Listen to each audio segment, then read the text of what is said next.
그리고 개인적으로 최근 상장했던 NRB, 우리한테 그 마이너스 수익을 줬던 그 공모주 있잖아요. 그 친구가 모듈러 주택 관련주인데 혹시나 관련주로 들어가면서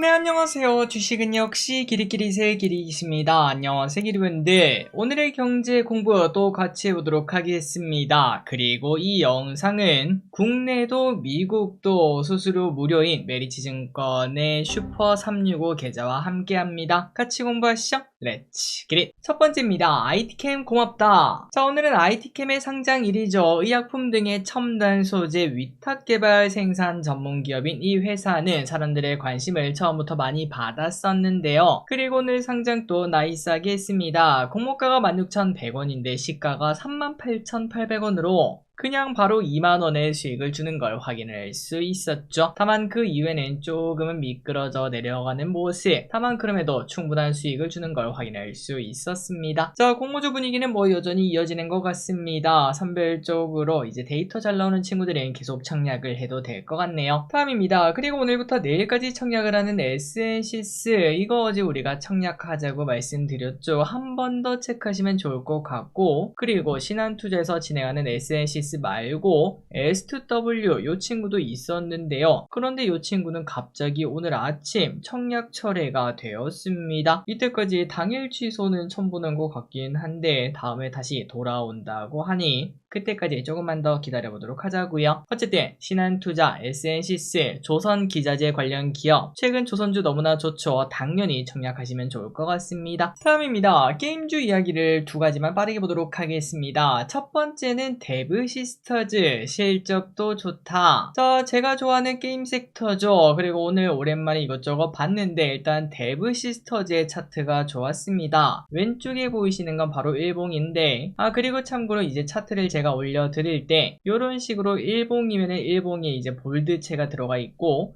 주봉이면 주봉에, 월봉이면 월봉에 이런 식으로 체크가 되어 있으니까 참고하시면 될 것 같고요. 어쨌든 왼쪽에 일봉인데 이게 바닥권에서 거래량 터지면서 올라가는 모습, 제가 가장 좋아하는 차트 아니겠습니까? 그런 모습이 나타나고 있습니다. 그렇다면 데브시스터즈가 오늘 올라간 이유가 뭔가 봤더니 오늘 실적 발표가 있었는데 2분기 영업이익이 2배나 증가했다고 하고요. 매출도 작년 대비 68%나 증가했다고 합니다. 그렇다면 실적이 왜 좋은가 하고 이제 이것저것 뒤적뒤적 해보니까 지난달에 리포트가 나온 게 있는데 리포트를 봤더니 쿠키런 킹덤이 북미 에서 역주행을 하고 있다는 소식이 있더라고요. 거기서 수익이 잘 나오나 봐요. 그리고 또한 게임은 뭐라고요? 맞습니다. 신작이죠, 신작. 오늘 10월에 쿠키런 오븐 스매시라는 신규 작도 나온다고 하니까 사실 쿠키런 흥행이 보증된 IP 아니겠습니까? 이것 또한 그래도 어느 정도 최소한의 실적은 내주겠구나 라는 기대감을 가져볼 수 있겠네요. 앞으로 데브시스터즈가 어떤 식으로 올라갈지 게임주에 관심이 있다면 체크하시면 될 것 같습니다. 그리고 데브시스터즈 실적도 한번 대체적으로만 보도록 하겠습니다. 더 정확한 건 기리분들이 확인을 하셔야겠지만 22년부터 이제 23년에 살짝 꺾인 모습이 나타났지만 그 다음부터는 다시 성장세를 나타내고 있죠. 그리고 작년부터 지금까지 흑자 행진을 이어가고 있는 다른 게임주와 다르게 이미 돈을 벌고 있는 기업이라고도 볼 수 있겠네요. 다음입니다. 하지만 카카오게임즈는 조금은 안 좋다고 합니다. 일단 왼쪽에 카카오게임즈의 주봉인데요. 주봉을 보시면은 확실히 좀 떨어지는 칼날인 걸 확인할 수 있죠. 물론 최근 들어 분위기가 조금씩 바뀌어가는 걸 확인할 수 있긴 하지만 일단 많은 사람들이 봤을 때는 조금은 매력적이지 않다, 이러한 판단을 내리고 있다고 합니다. 그렇다면 그 이유가 뭔가 3분기 연속 적자 행진을 이어가고 있고요. 방금 전에 봤던 데브시스터즈와는 좀 다르네요. 그리고 신작 기대감이 있었던 크로노 오디세이도 내년 4분기로 미뤄졌으며 또한 다른 게임도 있었어요. 프로젝트 Q랑 프로젝트 C도 있었는데 내년 2분기로 미뤄지면서 당분간은 모멘텀이 없는 모습이 나타난다고 합니다. 그래서 카카오게임즈 같은 경우에는 지금 당장보다는 연말쯤에 보면 되겠다라는 생각을 해볼 수 있겠네요. 그리고 카카오게임즈 실적을 보면은 이 친구는 지속적으로 내리막길을 걷고 있습니다. 22년도에 매출이 가장 높았는데 갈수록 하락하는 모습, 올해는 적자를 예고하고 있습니다. 다음입니다. 하지만 그 반면 카카오는 역대급 실적을 써냈습니다. 야, 카카오가 이렇게 올라가는구나 라는 생각이 들어요. 카카오의 실적이 발표가 되었는데 분기 기준 최대 매출 그리고 영업이익도 최대를 써냈다고 합니다. 그리고 또한 서프라이즈 실적을 꺼내면서 10%나 상승하고 있는데요. 네카오가 다시 출발하는 계기가 될 수 있겠습니다. 차트도 참 이쁘죠. 그리고 카카오는 인공지능 서비스 카나나를 공개하고 카카오톡 개편 등을 통해서 앞으로 실적을 더 높이 올리겠다 이렇게 말을 했는데요. 게다가 오픈 AI랑 협업을 한다고 했었죠. 다음 실적 발표 전에는 우리가 이 서비스를 사용할 수도 있다고 하는데 기대를 해보도록 하겠습니다. 다음입니다. 어제 미국에서 애플이 5% 상승했다고 합니다. 무려 한국 돈 130조를 투자한다는 이야기가 나타나면서 크게 상승했는데요. 애플은 미국 내 제조 설비에 투자를 한다고 하네요. 그리고 이 와중에 삼성전자 이야기도 같이 등장했습니다. 테슬라 다음은 애플이었다는 거죠. 애플의 차세대 칩을 오스틴에 위치한 삼성전자 반도체 공장에서 만든다라는 소식이 나왔네요. 자, 그래서 애플도 어제 5%나 올랐고요. 시간 외에서 2.8%나 올랐고요. 오늘 삼성전자도 좋은 모습을 나타냅니다. 8만전자 올해 안에 볼 수 있을까요? 다음입니다. 이 와중에 악재가 있었죠. 트럼프 반도체 100% 관세, 관미남, 관세에 미친 남자 트럼프가 이번에는 반도체 관세를 때렸습니다. 미국으로 들어오는 모든 칩과 반도체가 부과 대상이라고 하는데요. 다만 역시나 미국의 반도체 공장을 건설하면 당연히 부과하지 않겠다라고도 말했습니다. 자, 그렇다면 한국의 영향은 어떨까요? 일단 우리나라는 반도체 비중이 당연히 높기 때문에 영향이 없을 수는 없을 것 같은데 다만 복합적이다 보니까 그냥 심플하게 오늘 주가 보면 알 수 있겠죠. 오늘 주가를 보면은 하이닉스는 장 초반 하락하다가 지금은 오히려 플러스인 걸 확인할 수 있고요. 그리고 삼성전자는 애플 호재로 오히려 상승 출발, 여전히 상승하는 모습을 나타내고 있습니다. 그렇기 때문에 트럼프의 반도체 관세의 영향은 크지 않겠다라고 해석을 해볼 수 있겠네요. 다음입니다. 이 와중에 재건주를 체크해 보시는 것도 괜찮을 것 같습니다. 하반기 단기 관심주를 저보고 하나 꼽으라고 하면은 일단 재건은 무조건 들어갈 것 같은데요.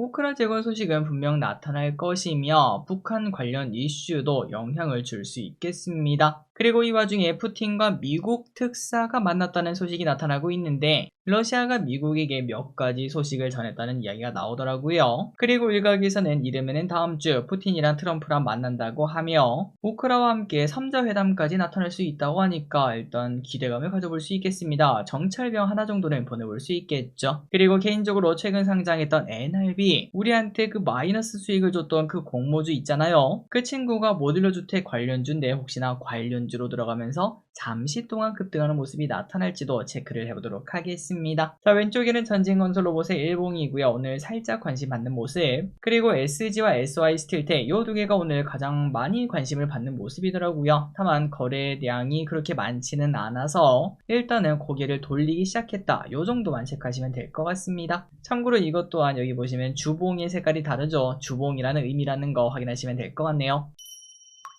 다음입니다. 곧 금리 내려간대 예금 빨리 넣어라. 최근 은행에서 예적금 잔액이 크게 늘어나고 있다고 합니다. 곧 금리 인하가 사실 기정사실 아니겠습니까? 부동산 때문에 못 내리고 있고 미국이 못 내리니까 우리도 못 내리고 있다는 거 다들 알고 있을 거라고 생각하는데요. 그런데 결국은 시간 문제일 뿐 어차피 금리는 내려갈 거니까 그 전에 미리 높은 금리를 받겠다는 수요가 나오고 있습니다. 그리고 이제 다음 달 9월 1일부터 예금자 보완도도 1억으로 증가하게 되는데 이렇게 1억으로 증가하게 되면은 이제 대형은행에 있던 돈이 저축은행으로 빠져나갈 확률이 높아집니다. 그러다 보니까 시중은행에서는 지금 손님을 뺏기지 않기 위해서 적극적으로 영업에 나서고 있다고 합니다. 자, 그래서 예적금을 만약에 알아본다면 지금이 기회일 수 있을 것 같은데요. 하지만 또 저는 주식쟁이 아니겠습니까? 차라리 금리 하락에 베팅하는 TLT가 개인적으로는 조금 더 맛있지 않을까라는 생각이 들더라고요. 앞으로 금리 하락이 기정사실화 되어 있다. 최소한 오르진 않을 것 같다. 그렇다면은 TLT라는 이제 미국 국채에 투자하는 ETF도 참고하시면 좋을 것 같습니다. 한국이 없고 미국이 있고 만약에 그걸 투자한다면은 수수료가 중요하겠죠. 메리츠 증권의 슈퍼 365도 사용할 수 있겠습니다. 다음입니다. 8월 25일 한미 정상회담 확정.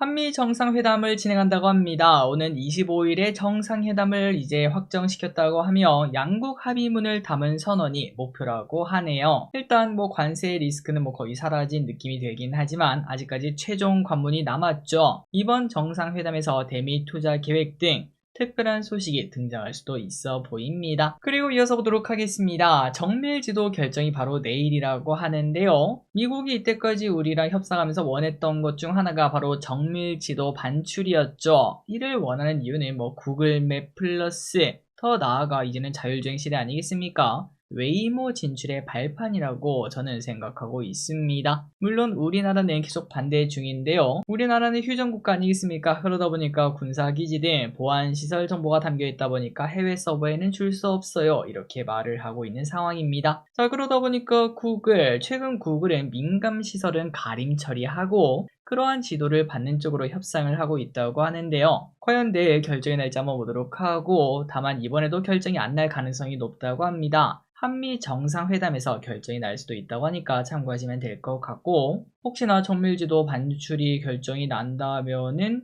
웨이모 관련주가 관심을 받을 수도 있겠죠. 그 부분도 체크는 해보도록 하겠습니다. 다음입니다. 테슬라 FSD 업그레이드 초읽기. 머스크가 FSD 관련 이야기를 꺼냈습니다. 다음 달에 업그레이드가 된 FSD를 만나볼 수 있다고 하는데요. 약 10배의 파라미터와 영상 압축 손실을 크게 개선한 제품이라고 합니다. 참고로 파라미터가 뭐냐, 피라미드 친구냐 하고 봤더니 사람으로 치면은 뇌세포라고 생각하시면 된다고 하는데요. 그만큼 더 10배 더 똑똑해진다고 볼 수 있겠네요. 자, 세상이 바뀌고 있는 거는 사실입니다. 우리나라는 아직까지 자율주행을 확인하긴 어렵지만 미국과 중국에서는 사실상 현실이 되어가고 있다고 하고요. 얼마 전에는 배우 이민정 씨 유튜브에서도 이제 그 자율주행 택시를 타는 걸 보여줬다고 하더라고요. 그런 식으로 지금 봤을 때는 우리가 10년 전에 전기차를 봤던 것처럼 신기하겠지만 앞으로 몇 년 뒤에는 자율주행이 당연한 세상이 올 거라고 생각하고, 그리고 그때가 되면 우리가 자동차를 고르는 기준이 자율주행이 되는 브랜드와 안 되는 브랜드를 분명 구분하기 시작할 겁니다. 그리고 그때까지 자율주행을 제대로 준비하지 못했다면 결국 다른 곳의 플랫폼을 사용할 수밖에 없겠죠. 과연 그때까지 이제 우리나라 현대 기아차도 잘할 수 있을지 한번 긍정적으로 바라보도록 하겠습니다. 다음입니다. 현대차 GM 5종 공동 개발. 현대차와 GM이 손을 확실하게 잡았다고 합니다. 차량 5종을 공동 개발해서 오는 2028년에 출시한다고 하는데요. 중남미 시장용인 중형 소형 픽업 트럭과 그리고 소형 승용과 SUV 이렇게 4개, 그리고 북미 시장용 전기 사용벤 1개, 이렇게 5개를 공동 개발한다고 합니다. 자, 이는 각자의 장점을 활용한 협업이라고 하는데요. 현대차는 GM의 유통망과 브랜드 신뢰도를 쓸 수 있고, 그리고 GM은 소형 플랫폼이 약한 편인데 현대차가 또 거기에 강하지 않겠습니까? 그런 식으로 서로 이제 장점을 챙긴 협업이라고 합니다. 다음입니다. 마운자로 위고비보다 비싸다. 자, 마운자로가 한국에 나온다고 하죠. 그런데 금액은 위고비보다 쌀 것으로 예상되었는데 조금 예상과 다릅니다. 릴리는 최대 용량 공급가를 52만원으로 책정했는데 이는 위고비 37만원보다 비싼 가격이라고 하죠. 아니, 그러면 더 비싼 거 아니냐? 하지만 작은 용량의 가격은 또 오히려 싸다고 합니다. 위고비는 뭐 전부 다 37만원이거든요. 그런데 마운저로는 초기 저용량 기준 27만원으로 이제 상대적으로 저렴하다고 하니까 처음에는 마운저로가 싸고 나중에는 더 비싼 그런 형태를 띌 수 있어 보입니다. 자, 다만 처방받는 가격은 뭐 장소에 따라 다른 거 알고 계시죠? 일단 이거는 참고만 하시면 될 것 같네요. 마지막 소식입니다. 자, 어제 나왔던 이야기인데요. 달에도 원자로를 짓는다고 합니다. 도대체 이게 뭔 소리일까요? 미국의 나사가 달에 2030년까지 100kW의 원자로를 건설하는 방안을 추진 중이라고 합니다. 2040년이 아니라 2030년까지라고 하는 게 매우 충격인데 이번 주 내에 구체적인 건설 계획이 나온다고 하네요. 자, 참고로 달은 이거 혹시 알고 계셨나요? 2주 간격으로 낮과 밤이 바뀐다고 합니다. 그래서 태양광 패널을 깔아 놓는다고 하더라도 2주는 작동하지만 2주는 작동하지 못한다고 하는데, 그렇기 때문에 장기간 체류를 하게 되려면 안정적 전력 공급원이 필요하고